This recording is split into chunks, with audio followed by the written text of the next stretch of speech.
Gi-anunsyo ni Engineer Ronald Nuneza ang labaw sa City Housing and Land Management Office ang tigdumala sa Antonio Acharon Memorial Park ang pagpasarado sa 12 pampublikong sementeryo sa Jensan gikan karong bulana hangtod sa bulan sa Mayo. Humanahot dan og nicho ang maong lubnganan ug sa nagpadayon usab nga konstruksyon sa mga nicho. So sa pagkakaroon magod as of last day of January, nahurot na atong available niches for Boreal. So sa karon nag-stop sa tagdawat sa Boreal schedules since naapay ongoing karon ang atong construction for additional 1,000 niches. 10 million siya.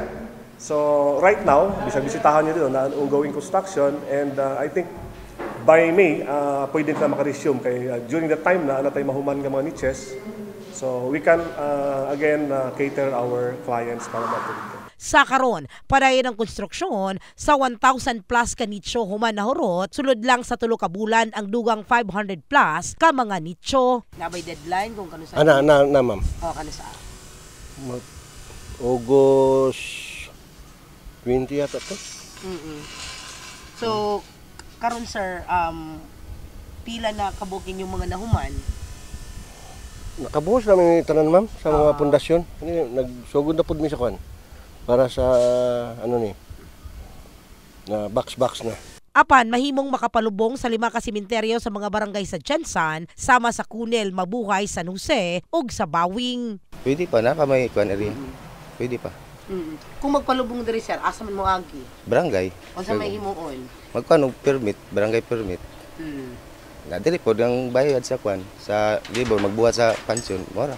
Sa datos gikan sa local civil registrar nakalabayng 6 ka tuig, naa sa kapinkulang 4,000 ka death certificate ang ilang na issue nga nagpasabot nga matag adlaw na average nga 12 ka tawo ang namatay sa Jensan. 2023 nasa 1,343 ang na-record nga lubong sa AKAM o nasa 4 ka Boreal matag adlaw o 30% sa kinatibuk ang ihap sa namatay sa Jensan matag adlaw ang ginalubong sa nahisgutang simenteryo. In the heart of changing lives. Kini sa Brigada Richelle Gubalani sa Brigada News Jensan. Brigada News!